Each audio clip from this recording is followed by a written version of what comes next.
Hello, everyone. My name is Julie McVey, and this is Unordinary Made Ordinary, where we talk about extraordinary experiences of everyday people. And today, our guest is Dennis Bullock. Welcome, Dennis. Thank you, Julie, for having me on. It's a pleasure. I am so pleased you're here. I am very excited about this conversation.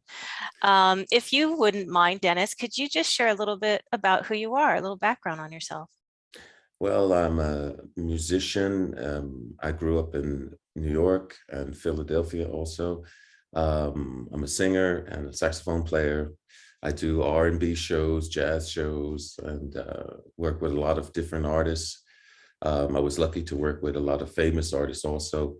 Um, Basically, now I live in Switzerland, Zurich, Switzerland, and yeah, I'm pretty much your average typical guy up until a point in my life where it changed everything.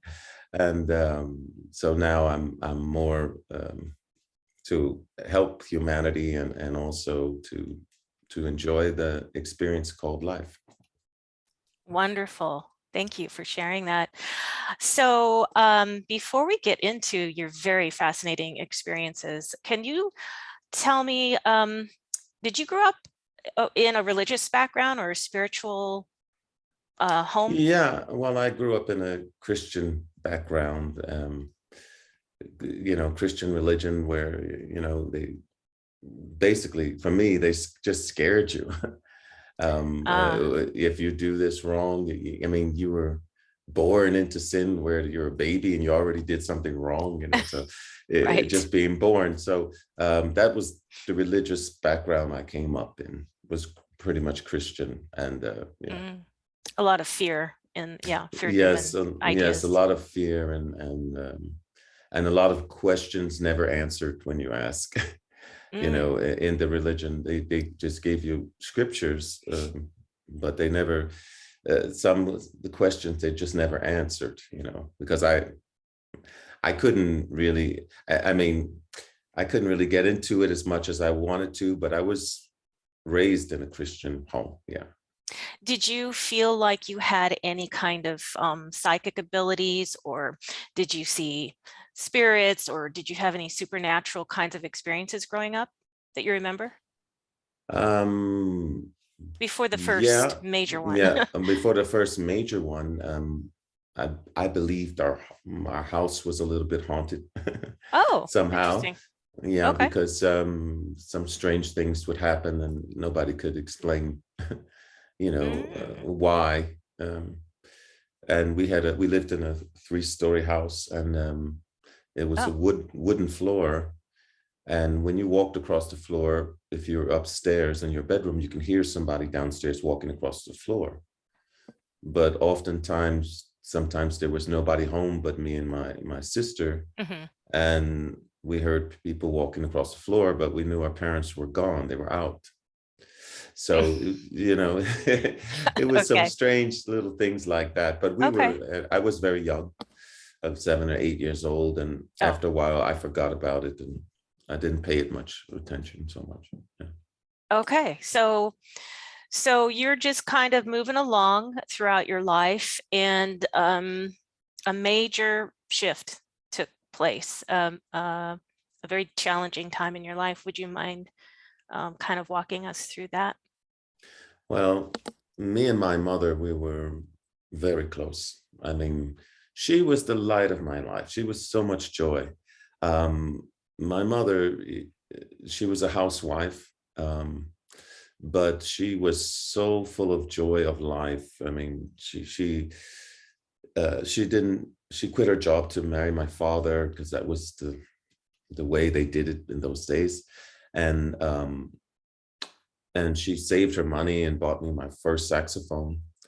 Um, and when she got sick, I was 29 years old when she got sick, and when she died, my whole life just I died with her. I felt Mm. I was because she was the light of my life. She encouraged me to do music. She was always telling me, look out, listen to the birds, how pretty they sound this morning. And she was, not a usual type where people just go through life and go through the routines of life. She was noticing the nature, the sun, the wind. Oh, wonderful. She was encouraging me very much to do my dreams. And she even, she saved her money for a few years to buy me my first saxophone. you know so she meant the world to me. And when she died, um my life went all of a sudden out the window. It was like I felt like I had no life. So when she died, I started to drink every night. I would go to the bar. I was living in Montreal, Canada at the time when she passed, and I would go to the bar and drink, come home, sit on the side of my bed and cry myself to sleep. That was my routine. Wow. And I did that for about a week and a half after she died. And one night, I was coming home to do my routine. So I came in my apartment in Montreal, and every time I would do my routine, I would come in my room, I would turn out the light, sit on the side of my bed, and then start to cry myself to sleep. But this particular night, I came in, I turned out the light, and I sat on the bed, and I was going to untie my sneakers. And when I went to untie my sneakers, I saw, hey, that's funny. There's light on the ground. That's impossible. I know I just turned out the light. And when I looked up, this is the incredible part. When I looked up, it was like the sun that you see in the sky was in my room. And when I saw that, it was like, as soon as I saw it, it was like a wave of love. The best way to describe it is when you go to the ocean and a big water wave just covers your body. But this water, imagine that the water is love. And it just covered my whole body, like whoosh, it washed over me, all this love, every inch of me. And then out of the sun that's in my room came two little lights like stars. One star was slightly bigger than the other. And as they floated out to me, I felt from the small star that was my mother. And the minute I felt these two stars, when I felt the small star, I knew it was my mother because I could feel her energy. I just could feel her. I knew it was her. And I said, wow, it's like that over there, Mom. That's the first thing that came out of my mouth, because it was so wonderful, full of joy. Like when a child is being held in its mother's arms, and there's security and full of love, and nothing else can come in between that. That's how it was, but 100 times or 1,000 times. Wow. And they floated out to me, and my mother, after I said that, oh, that's how it is over there, Mom. And she began to speak to me, and she spoke to me like I'm speaking to you, except it was like the conversation was shot into me, like I could feel the conversation as well as hear it. Okay. I could feel her emotions with the conversation as well as I was hearing it.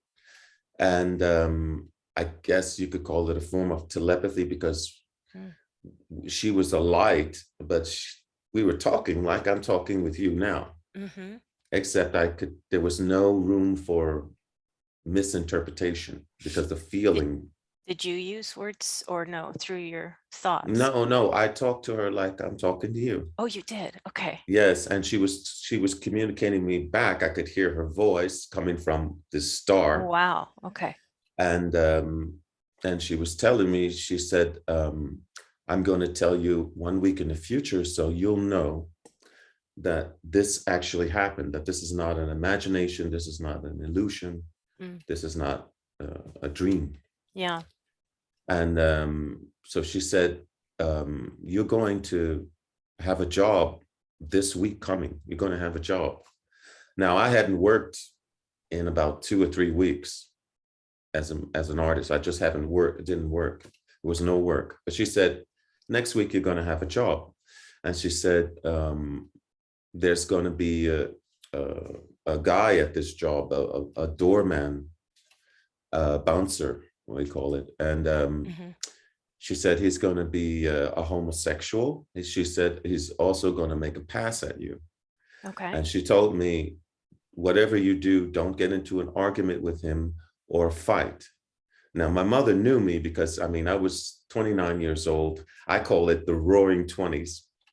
And I was ready, I wasn't looking for trouble, but I was like a Western. If something, if trouble happens, I can handle it. Mhm. So she knew that and I have nothing against gay or lesbian people, nothing at all. But she knew that if somebody made a pass at me, knowing that I'm not gay or not, so she know how I would defend myself. I would defend myself, my manhood. So, but she told me, don't get into an argument because he's not only a homosexual, he's also a psychopath. Okay. Mm. And she told me, now this is where it gets really kind of wild for me at first when I first heard it. She said there's two possibilities or two timelines Oh. that could happen. She said, if you do get into a fight with him, she said, either he's going to kill you or you're going to kill him, but you go to jail for life, for the rest of your life. Mhm. And I told her, no, Mom, I'm going to do exactly as you said, exactly. And then she said, also, I'm going to tell you another thing, that that this is real. She said, the girlfriend that you have Mhm. right now, that you've been seeing for the last year and a half, almost 2 years, she has 3 kids that you don't know about. And she said she's going to try to have a 4th kid with you, but kind of against your will. She may say she's on a pill, or she's going to Right. try to have a child with you, a Okay. 4th one. And she says, I'm telling you all of this, that you will know that this is real. Now, Yeah. after she said that, I said, okay. And then I said, I got God in my room. My room is lit up like Star Wars. I said, Mom, who is this light standing next to you? Yeah. And the minute I talked about the other light, it spoke to me. And it said, I'm an escort. And in essence, I'm an escort to escort your mother from the other side to this life. Okay. And I said, oh, okay. And so I was thinking, I said, well, I have God in my room. I got questions. So Yeah. so I said, to the angel, this escort angel, I said, well, I want to know, who's going to be my wife? How many kids I'm going to have? What's the reason for life? Why am I here? And blah, blah, blah. And the angel quietly and easily said, I'm going to tell you all those things, the answer to all those questions, but you won't be allowed to remember. Oh man. And it said, it said after that exact words, it said, this is an interruption in your life. Okay.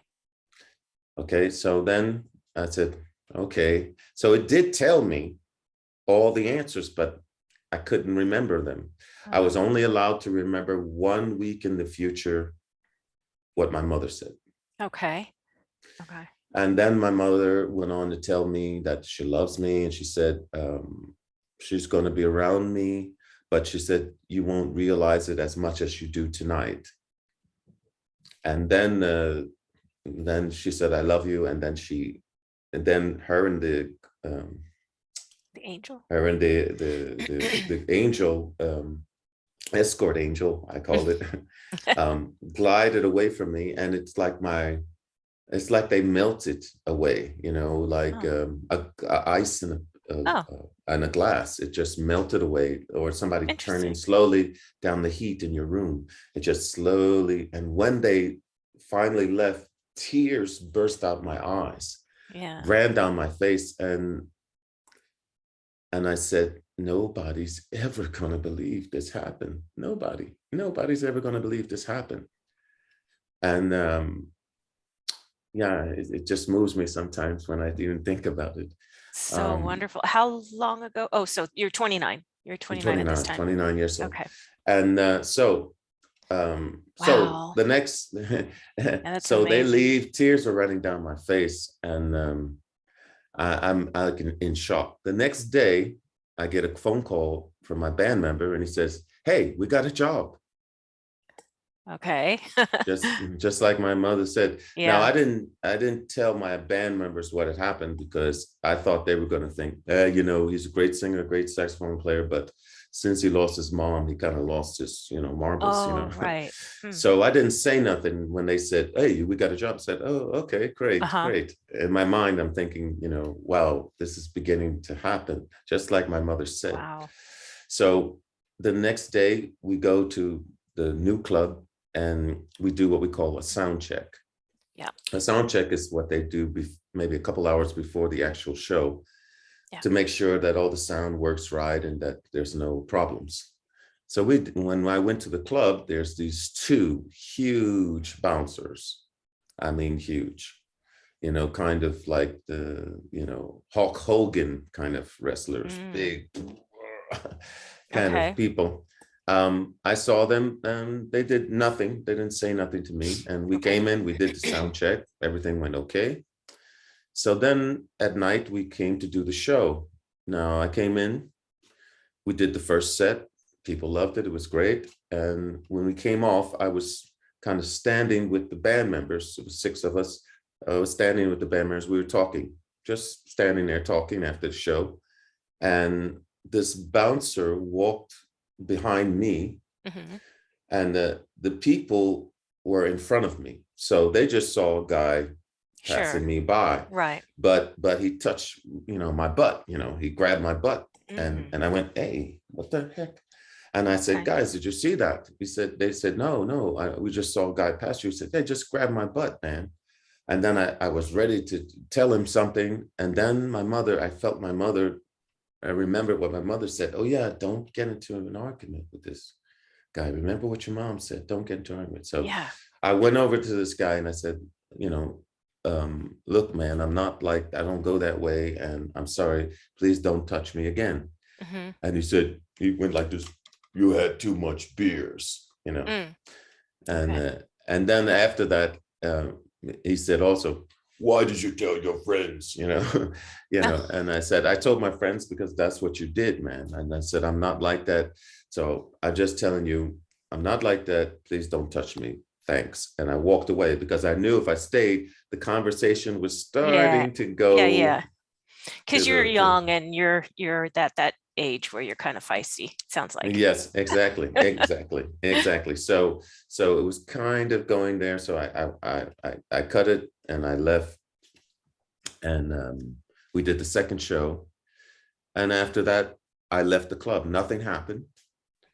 And the next Good. day, I got a phone call from the band members, and he said, "Did you hear what happened after you left the club?" I said, "No. What happened?"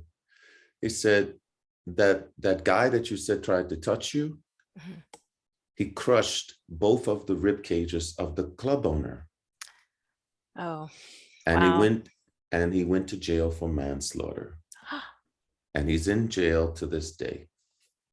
Wow. Yes, Oh, and he okay. and my band member said that to me on the phone, and I said, "Oh, okay, Man. wow, I told you there was something about that guy."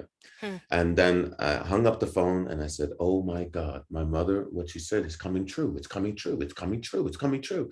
Yeah. And I said, "Oh no, if that's true, my girlfriend." Right. Right. And then I said, "I got to call her. I got to call her." So I called her and she's like, "Hello." And I said, "Tell me something. Just tell me the truth.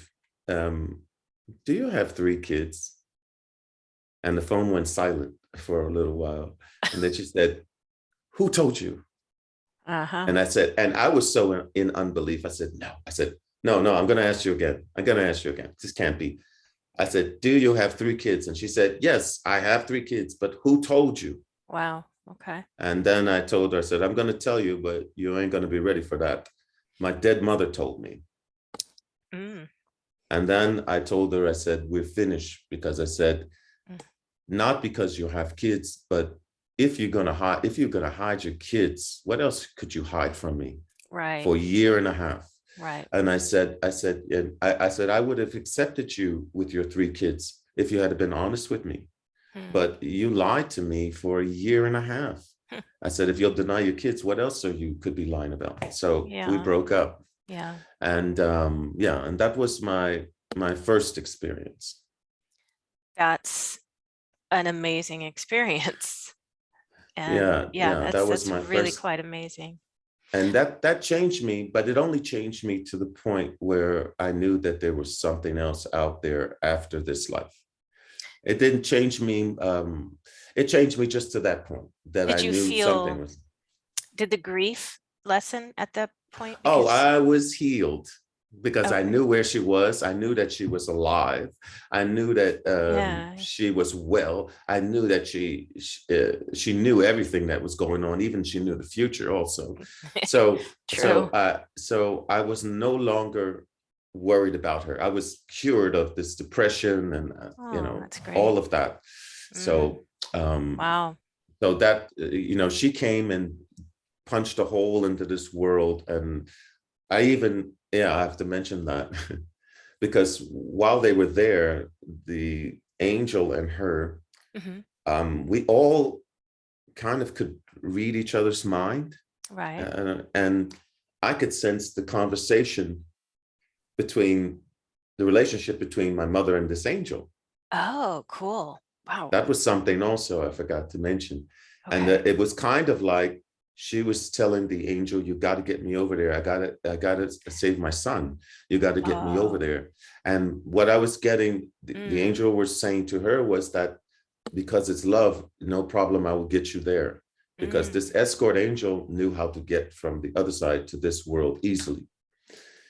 I got from my mother was that she was kind of still adjusting, like adjustment sure. period. It had been not very And long. Yeah. yes, and she was not really sure how everything works. So Yeah. Yeah. um, Wow. so that's what I was getting from them two, those two. Okay. Yeah. Wow. That's something. Yeah, That's it's yeah. really a kind of a beautiful story, even though there's some scary things in there, um, but you did those things didn't happen thanks to your mom intervening. That's she's still looking after you.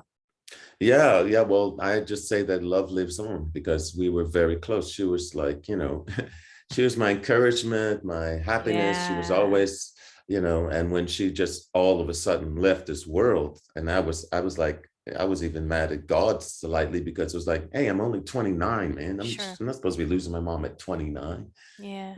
So it was I was history if she hadn't came and did that. I Yeah. was on Oh a, oh yeah, man. that's and those two timelines. I would have headed on one of those timelines. Right.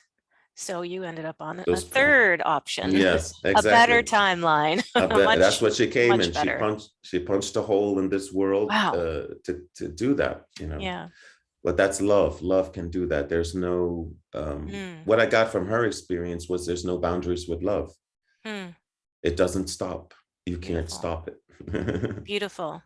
I Yeah. like the idea that I'm always going to be able to look after my boys. So I love that. Um, so please continue. I know that how many years go by and then, 5 years, 5 years. okay, so would you So mind then, walking us through that? okay, so Yeah. then after that, I'm 34 years old. And at this time, I'm kind of following another singer who is very successful. Mm. He's one of the lead singers of the Platters, but I won't mention his name to protect his family. Let's put it Okay, that way. sure.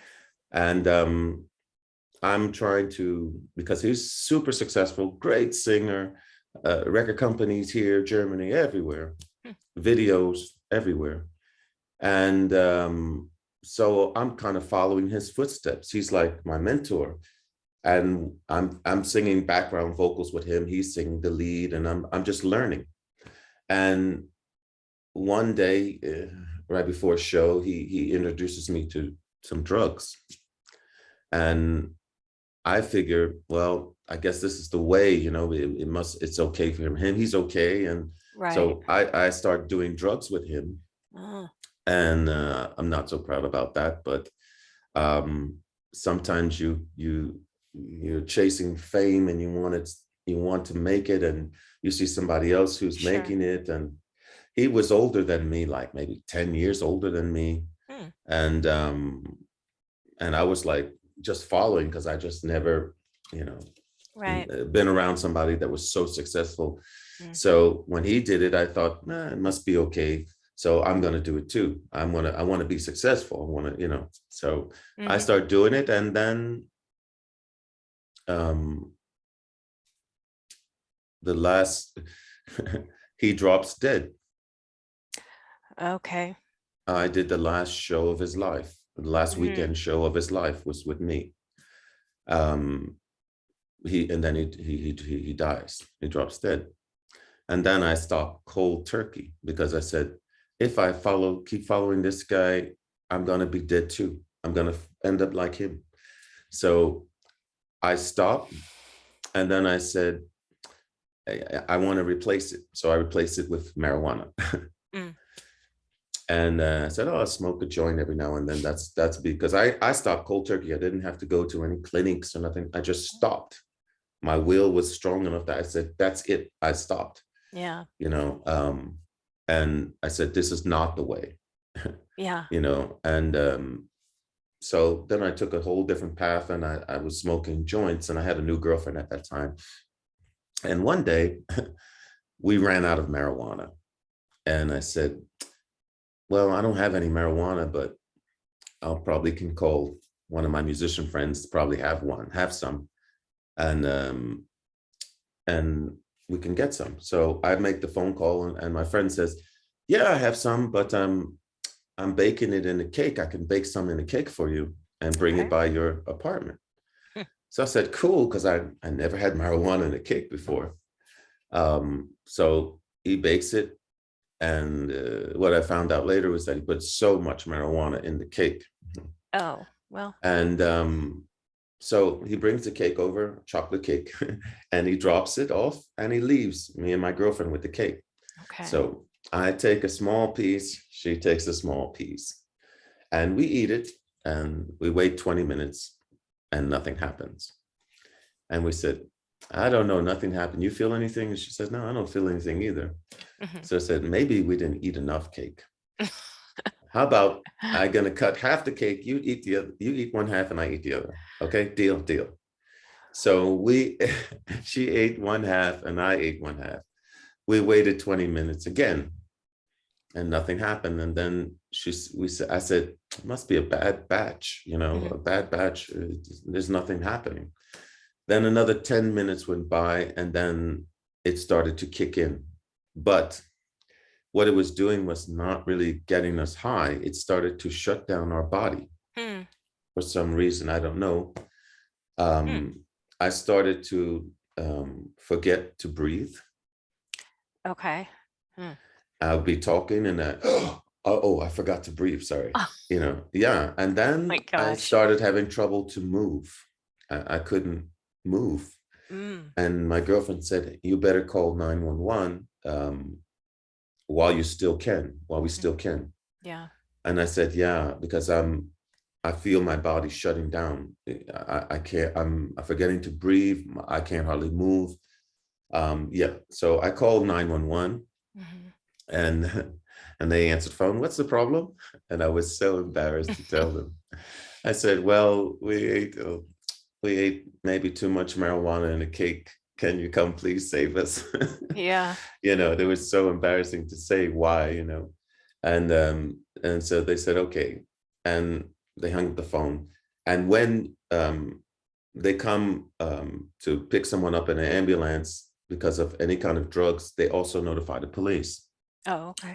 So the ambulance came. This is 4 in the morning, by the way, Mm. 4 o'clock in the morning. And the ambulance comes, and the police comes first in front of the ambulance. They come up to the apartment. But the problem is that there's no more evidence because all the cake is eaten, so there's no more marijuana. There's nothing there. Yeah. So the cops check out the place and then they leave because they can't charge us with nothing. And so they leave. The ambulance takes us after down the stairs. Now, by the time the ambulance got there, I was on the edge. My heart was, I was trying to beat. I was saying, oh my God, I hope they get here soon, the ambulance. And they finally got here, and I think they took my, I don't know if it was my pulse or blood pressure to this day, but it was like 130. I think it was my pulse, but it was horrible. Oh, yeah, that's pretty high. Yeah, yeah. And so they took me and my girlfriend each on a separate stretcher. And we were on the third floor. The apartment was on the third floor. And we had our neighbors looking, and there was like lights flashing, and they were carrying us down these we had spiral stairs, and we had our neighbors looking through the window like, what happened to them? You know, Yeah. all this action at 4 a.m. And, you know, so it was quite a scene. It's quite a circus. And they took us down, and I mean, it just looked like I was something out of Mick Jagger and David Bowie overdosing or something. Oh. They took us down and put us in the ambulance. Yeah. And drove us to the hospital. And when we got to the hospital, here's another funny thing that happened. I'll make sure I remember to tell you. As we were passing the hospital reception, I see my dead mother again. And she's looking through the papers at the reception, looking for me, looking for my name. And I passed her by and I said, hey, that's weird. There's Mom. What is she doing here? And I never, at that point, I never had put 2 and 2 together that, hey, man, you're so close to death. That's why you can see her. That's you're starting to see her. Right, right. And so they put me in one room, and they took my girlfriend, put her in another room. They gave me this thing, this black drink to drink. I later found out that it's called charcoal. Oh, okay. Right. And to drink, they left me in the room for about two hours or so, and they put her in another room. So I'm in my hospital bed, and I'm thinking, oh, finally, I'm in the hospital. I'm going to be all right. I'm going to make it. I'm going to make it. So I drink this tar right away. It tastes horrible, by the way, very. So I drink this tar all the way down straight.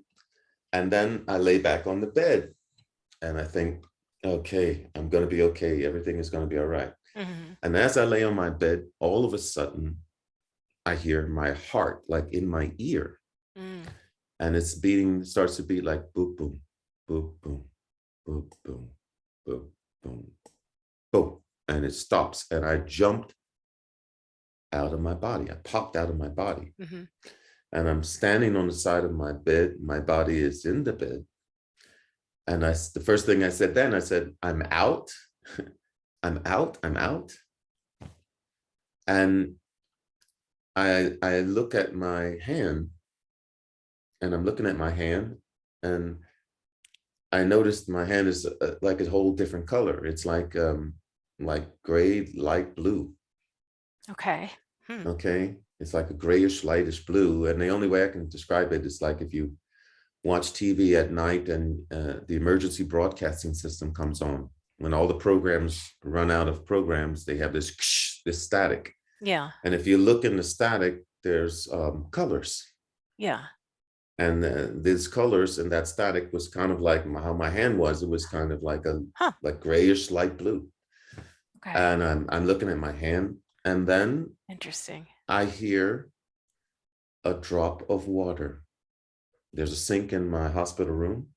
And for some odd reason, I can't even explain that to this day, is that my curiosity was like at 1,000%.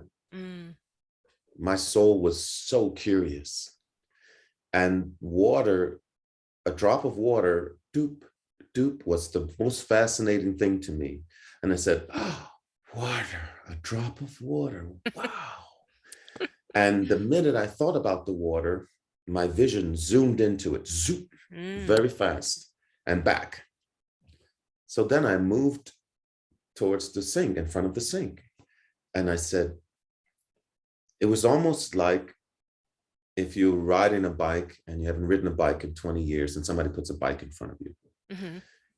you're still going to remember how to ride it, even if you Mm-hmm. haven't touched it in 20 years. Well, it was like that. It was like, oh yeah, I think I can stop time. Oh yeah. And I just went, just with my hand, the drop of water stopped in midair. And that wasn't, to my soul, didn't seem that surprising. And I said, oh yeah, and I'd like to see that drop of water on every possible angle. Uh-huh. And then I opened my hand like that, and five of me appeared in front of the sink, in front of the water. One was looking under the drop of water as it was frozen in the air. One was on the right, one was on the left. Another one of me was watching the others, and I was watching all of them. And they were just looking at the water, and I was seeing the water, the drop of water, through each of their vision. Wow. All at the same time. All at the same time. But you can differentiate. That's Yes. interesting. Okay. Yes. And then I would close my hand like that, Mm-hmm. and they would all suck into me. Now that fascinated me, Cool. because I said, oh, that's so cool. Mm. And I went again, and they appeared again, and I went back.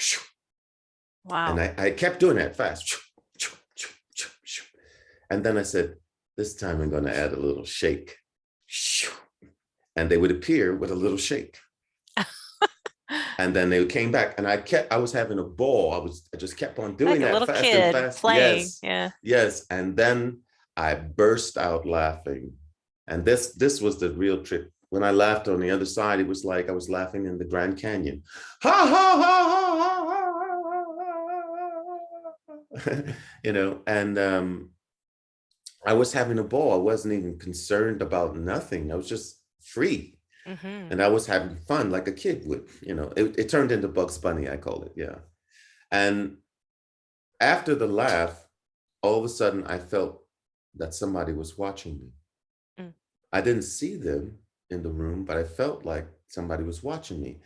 Then a thought, somebody kind of planted a thought, because it wasn't my thought. Mm. And the thought was, it was kind of like a parent would say to a child in a playground, don't run so fast, you could fall. It said to me, if you stay out here too long, you'll have to stay. Oh, okay. And then I said, oh yeah, that's right. I should get back in my body. Mm. I'm outside of my body. I should get back. I was having a ball. I didn't have any concern about my body. It was like an old pair of shoes I took off and I left them on the floor. It was like that. Wow. And I said, oh yeah, that's right. And that's how I knew it wasn't my thought, because I said, oh yeah, that's right. Because it wasn't me thinking. I was having fun. But this thought, and it was gentle. It was like somebody gently touched your arm and says, if you stay out here too long, you might have to stay. And I said, oh yeah, that's right. And I felt that probably was God in a gentle way.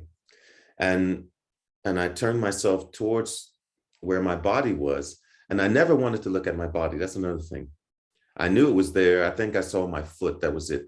I didn't want to see my face because I was afraid it was going to be like, like that, or some twisted, you know. I was scared. I didn't want to see that. So I never really looked at it. I just saw my foot, and I was standing on the side and my foot was there.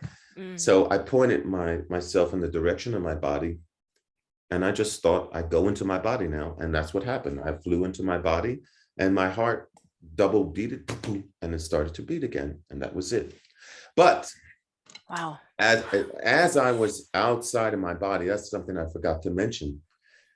It was kind of the best description I can describe it. It's like Alka-Seltzer. When you drop Alka-Seltzer in water, it dissolves, right?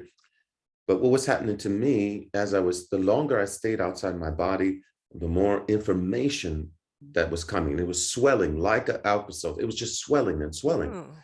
And this information or download, whatever, was giving me all kinds of information. Okay. You know, I knew a lot, so much. Were these questions you had asked the universe before? No, it was just information that was coming to me from just me being Okay. out, being in the other side. It was just Oh, information that was loading up in me. okay. And also, I later on, after I got back in my body, I found that I had some kind of gift That you had and not previously had. that I didn't have before. Ooh, and what's the gift? What do we know it as? Well, I can tell you that I found out that I had it by accident, Oh, okay. because we were playing a club a year and a half after this happened, and we were playing a place in Mont Roland, Canada, and it was a snowstorm. The band was there, and there was hardly nobody in the club, maybe one person in the whole club. And so we were having beers, and we were bored. And I saw one of the waitresses and I said, "Hey, come on over here. I'm going to tell you your future." It was supposed to be for fun. Hmm. And I said, "Give me your left hand." And I said, "Your boyfriend is paraplegic." I said, "He blames you for his handicap." I said that you're going to meet a man 3 months from now. You're going to fall in love and you're going to marry him and you're going to leave that paraplegic guy. And then I just left her hand. She didn't say nothing the whole time. And I just finished my beer. Now, I never met her in my whole life. It was the first time we were in a club. A year later, we go to play the same club. She runs up to me and she says, "Hey, remember me? Do you know that everything you said came true?" I said, "What?" I said, "No way. Can't be, man. No way." I said, "Your boyfriend was paraplegic?" She said, "Yes." "He blamed you for his handicap?" She said, "Yes." Hmm. "You met a guy 3 months after?" She said, "Yes." "You fell in love with him and you married him?" And then she showed me the wedding ring. And when she did that, the bumps went up my arm, and I said, "Oh my God, what am I? What am I, an alien now? What happened? What am I?" And my band was looking at me like, "Hey man, what are you turning into Nostradamus or something? What's going on with you, man?" And and also I had another experience also. Well, this one was not so funny, because when I do shows and stuff, after the shows, we finish like sometimes 12 or 1, and we still have a lot of energy. So we go to what we call after hour places. Mm-hmm. After our places, they stay open from like 2 to 7 in the morning. You still can have a beer, you can relax, and it's a cool place. So in those places, there's doormen and stuff like that work there, and they know the band, they know my band and stuff. So Mm-hmm. we become friends. And this one doorman, which was a great friend of ours and loved our music, he was cool. I had a premonition about him. Mm. This happened on a Thursday. The premonition was that you don't go out this weekend. Now, this guy, another doorman, huge guy, anybody that's going to mess with him, you got to be crazy. No way. It's just no way. This guy is a tank. No way. You won't mess with this guy. So I said, he's going to think I'm nuts if I tell him, "Don't go out. Something bad could happen to you. Don't go out this weekend." He's going to think I'm nuts. So I said, maybe it was just me. Maybe I'm just feeling that, Mm-hmm. maybe I should just let it go. And so I didn't tell him nothing. I Okay. saw him on that Thursday. Everything seemed cool. I had it in the back of my mind, but I said, no, he's going to think I'm crazy. I'm not going to tell him that. So I didn't tell him. And that Sunday, we did a gig, and I went after the job to the after hours, and he wasn't there. There was another bouncer there. And this guy was crying at the door, a doorman that was crying. He had tears rolling down his face. And I said, "Hey, man, what's Wow. wrong, man?" And he said, "You didn't hear?" I said, "No, hear what?" He said, the guy's name was Noonie. He said, "Noonie, he's dead." I said, "What? What happened?" He said, on Saturday night, he met this girl, and this girl, he took her to a hotel, and she waited till he fell asleep, and she slashed his throat. She cut his throat. and Oh, he lost so no. much blood he couldn't fight her off because he was sleeping when she started to slash his throat, Wow. and Mm. he died. They caught the girl, and I went to his funeral. I went to his funeral, and I promised myself, I said, never again. If I get a premonition about a person, it could be the president of the United States, I'm going to tell him. Really? Okay. I'm never going to withhold information. Yeah. Never, never. Yeah. Now, of course, the question of it is that, was it his time to leave, or if I had told him, would he have listened? That's a whole True. another story.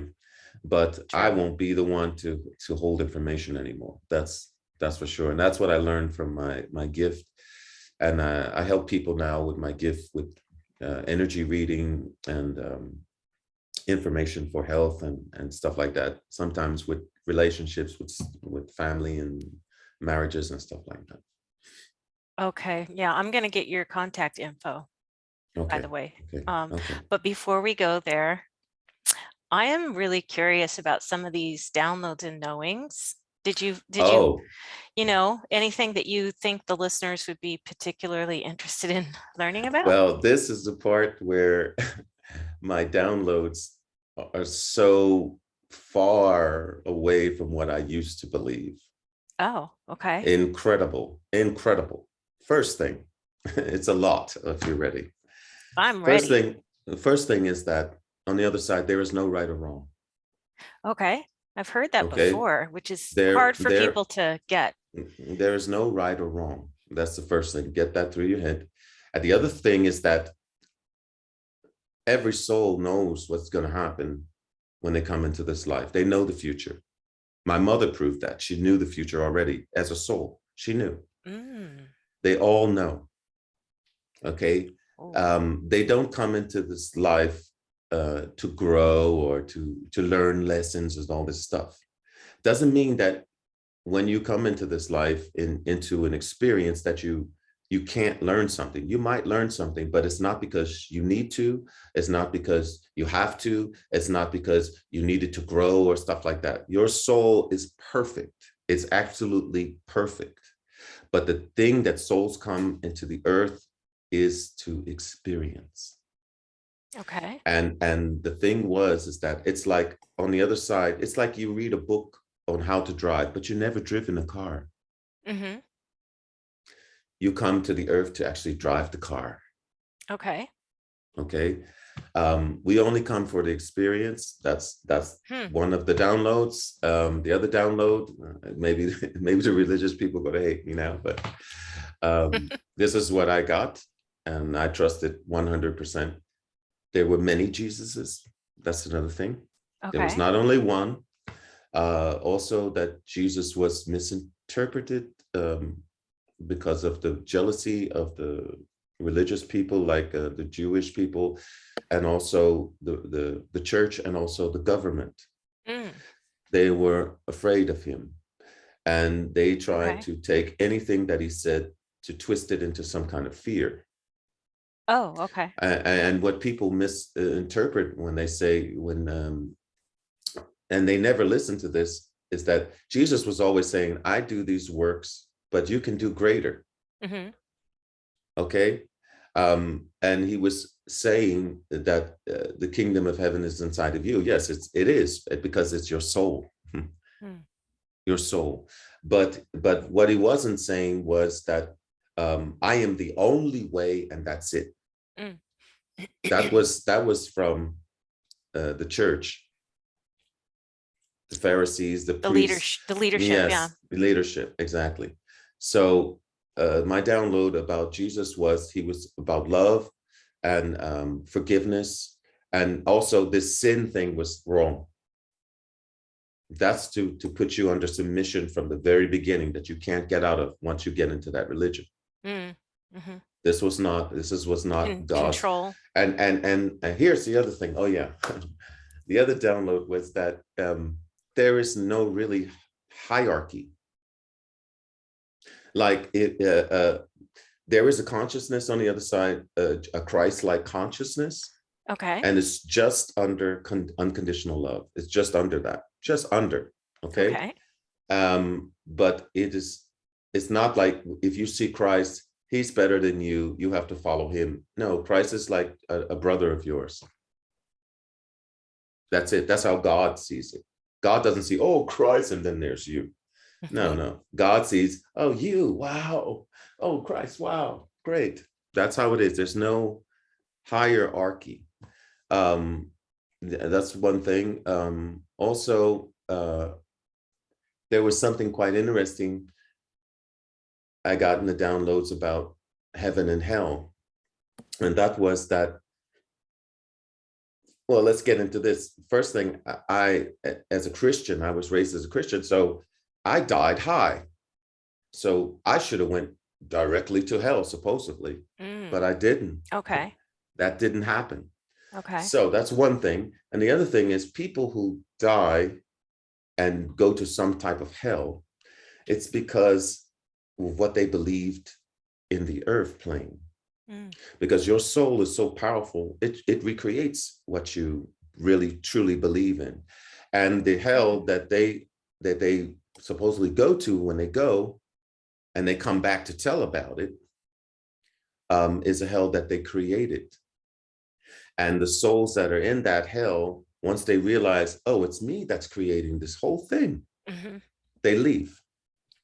And also, if the religion is supposed to be so correct, they're not supposed to get out of hell.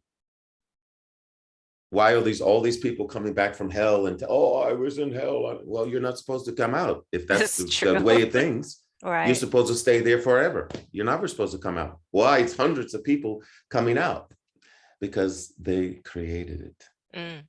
And once they realize they created, they leave. It's the same for heaven. They'll go to heaven and say, oh, it's heaven. But that's what you believed it was going to be. And they go to heaven and there's only them and very few people, because they believed that only few people could get to heaven. So there's only a little bit of people there. They might see Jesus, they might see Mary or somebody, and nothing else is happening. Okay.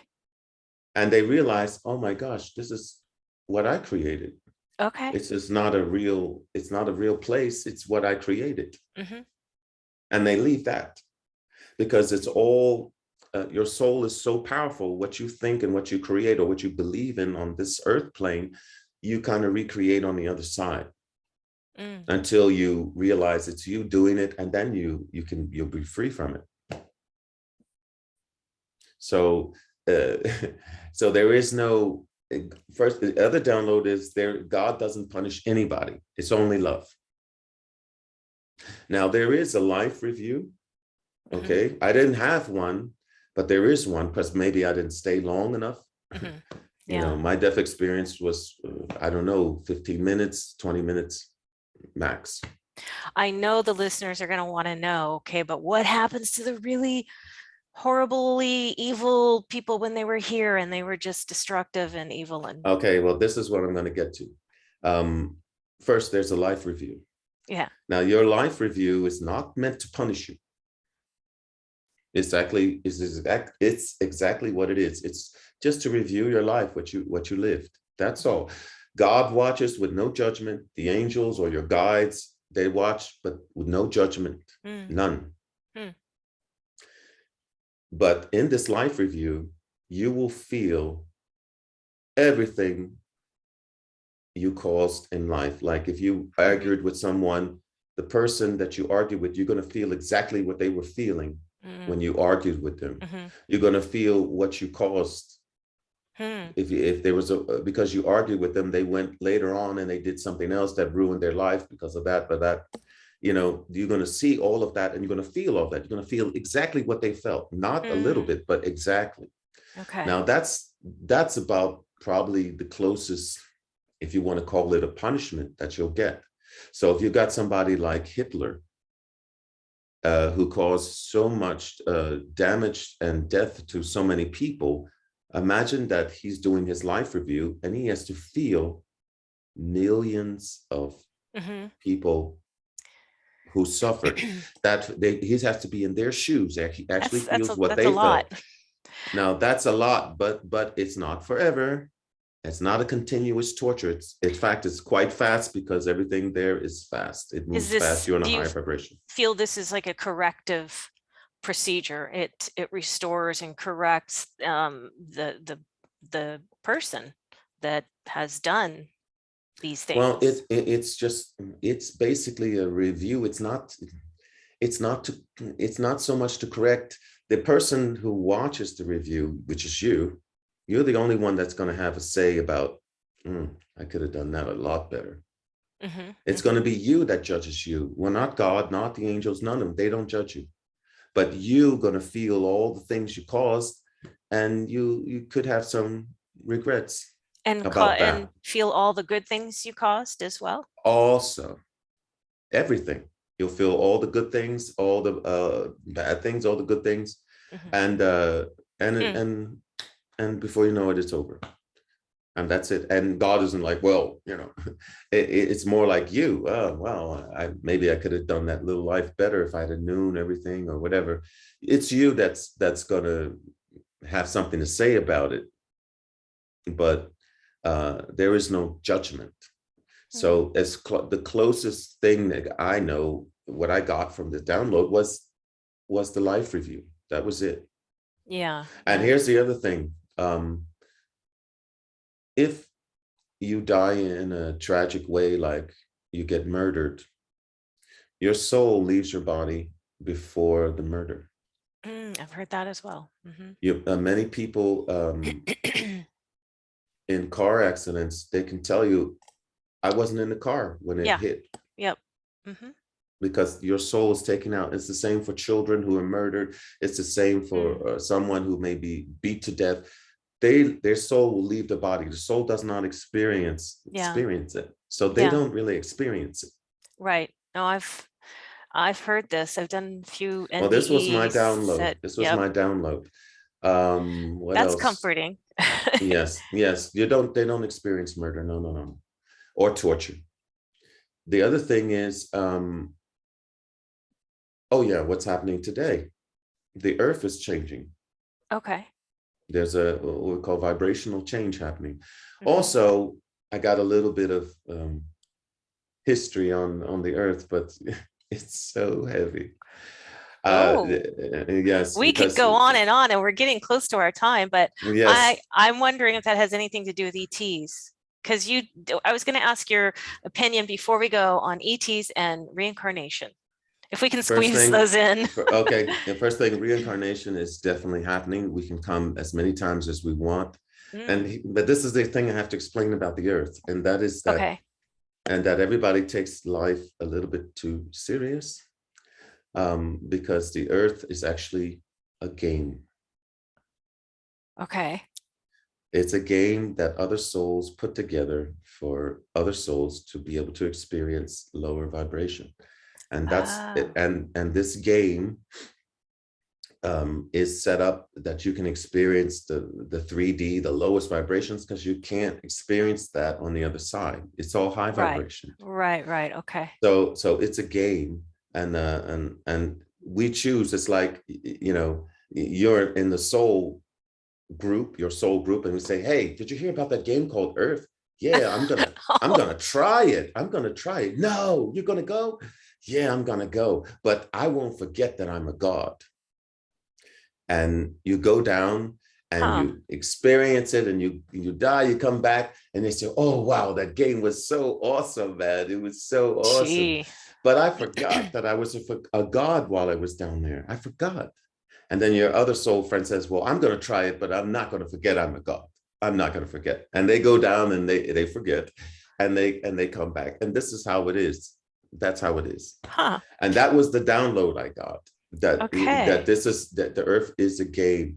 Souls come into the earth to experience. That's it. And love is the key to the game. Love is the key to the winning of the game. Oh, okay. When you show more love, when you show more things. But right now, see, there's an explanation that I have to explain, and I'm trying to do it as fast as I can, or maybe you can add it in or have a part 2, I don't know. But the thing is that the earth is a soul. That's another thing. Okay. I've The heard that earth, as well, the believe it or earth, not. the earth is a soul, and the earth decided that it was going to play this game for the other souls that created this game Huh. for a couple of billion years. Okay. Now, this is the download, a couple of billion years. And now the billion years are up. So the earth decides, I don't want to be in 3D anymore. I want to move to 5D, fifth dimension. So the souls who created the game called Earth said, no, you can't do that. Here's the other thing, the other download, no soul can control another soul. No soul. So free will is important. It not only important, it's the rule of law. Okay. You know, it's like gravity on Earth. It just happens. You have free will. And so the other souls say they're going to try to force the Earth, and the Earth says, no, I'm leaving. I told you a billion years, a few billion years, and now it's up. So the Earth has what we call light workers, or people, spiritual people born onto the Earth to help her raise her vibration. Now, it's like if you were going to move to a place, of course, you could do it all by yourself, but it's going to take longer, right? Yeah. But if you have your friends help you, it's going to go faster. Well, that's what's happening with the Earth now. That's why all the light workers are there, and light workers are there to promote higher vibrations, more love into the Earth, so the Earth can move. Now, what's going to happen is once the Earth reaches a certain vibration, there's going to be a split. Now, the split is going to be more like, it's not like something like you're going to go to sleep and wake up, oh, where's everybody going? You know, it's not going to be like that. It's going to be something gradual, like summer changing to winter. It's going to be, or winter changing to summer. It's going to be gradual.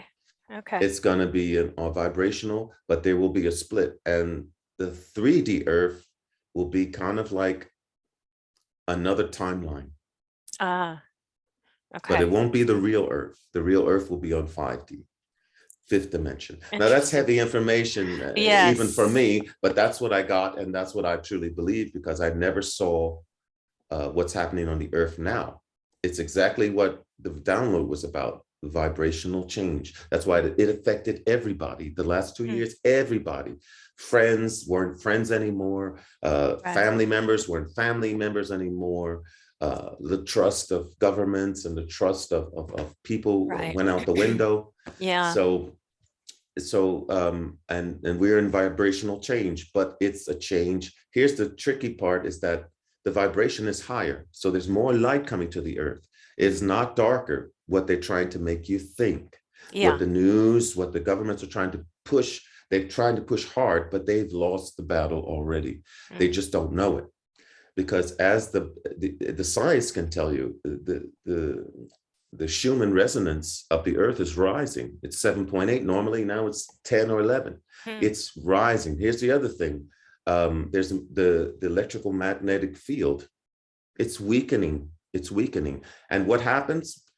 The Russians, who sent astronauts out of the Earth in a spaceship, when they got out of the Earth, out of this magnetic field that's around the Earth, they're exposed, their DNA is exposed, and they start not to obey Russia, because what happens is that your DNA, they start to realize who they really are, because you're no longer under that magnetic field, and you're exposed to the universe, and your DNA opens up, and they stop obeying so much the Russian people who sent them up. Well, Dennis, there's so much content here. I really am enjoying this. Maybe we'll do a part 2. Okay, great. If you're available. Yes, sure. I would love to. So quickly, if you wouldn't mind, how can the listeners contact you and connect with you for whatever reason, maybe a reading or? Well, I do consultations, readings, for health, for finance, for love, for relationships, for children, for sick loved ones, and they can contact me through my email. Okay. And we do what I call a Zoom reading or Skype reading. I can read their energy through my computer. Okay, and I So it's will, I have your email. You can mhm. share it verbally, but you don't have to, but I will put it in the video description. Yeah, So so it's people can, easybullock@hotmail.com. Yeah, okay. and I So would go ahead. Sorry. no, I was gonna say, so that's what I'll do, but that's pretty much the main way to get a hold of you. Yes, yes. Okay. And what I would say to people who are listening, the best way to deal with this world we live in now is to stay on a high vibration. Now, high Okay. vibration means as positive as you can. Happier. It's going to sound cliche, but it's so true. Happier and happier. Okay. Okay. I will give you an example. If you put your fist and you try to punch a hole in a mountain, you're going to hurt your hand. You can't do it. But if I take a drop of water every day and I place it on the mountain, I put a hole in the mountain. I put a hole in the rock. And the water is love. Okay. And I was going to ask you if I could leave you with a few last words, but it sounds like your main message is continue loving, and part of that is through our joy and happiness. Is that how you? yes, yes, yes. You find out things that make you happy. You know, there's Okay. some people, it could be a piece of chocolate. Some people could be a funny movie. It could be a picture. It could be music. It could be a walk. And now here's another thing. Nature automatically rises your vibration. So if you live in nature near trees, take a walk in the trees for half an hour and your vibration will rise automatically. Okay. So raise your vibration through nature, through joy, through Through love. love, exactly, exactly. That's it. That's it. And try to be as happy as you can. And if you feel your vibration going down or you're feeling, go for that walk. Write 10 things on a piece of paper that make you happy instantly. You know, it could be a photo of when you were a kid. It could be a funny cartoon. It could be a good friend that makes you laugh. Could be a dog. Could be a child. You know, Very good. so you write these down. So when times get rough and you don't feel good, you do those things to raise your vibration Yes, and yes. protect your vibration. That's another thing. Be selfish about that.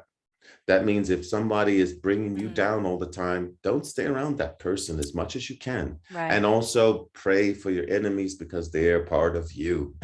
Mm, We're all like this big family. They're part of you. They're just, you know, there's no, like I said, there's no right or wrong. People who are on a high vibration, they're taking the short road home. Home is the other side. People who are on a lower vibration, they're taking the long road home. That's mm, all. That's how God sees it. He doesn't see, oh, you're bad, you're good. No, I he just, see. oh, you're coming the short way. Okay, you'll be here faster. And the other one, okay, he's taking the long road. That's all. There's no Huh. judgment. Wow. Well, this has been so cool, Dennis. Thank you for hanging out with It's me. great talking with you. Wow. Really great I mean, talking with yes. you. So, So yeah. we'll have to sign off. Mhm. Again, I'm going to put your information in the video description Okay. below. And thank you to everyone watching. This has been Yes. Julie McVey with Unordinary Made Ordinary. And I hope you'll join us next time for another fascinating interview. And if you did enjoy this, please give it a thumbs up. And if you like this type of content, subscribe to the channel and hit the bell icon so you're alerted to future videos. And I hope you're all having a fantastic day or evening, wherever you are on the planet or off the planet. And we'll see you next time. Bye-bye. Great. Great.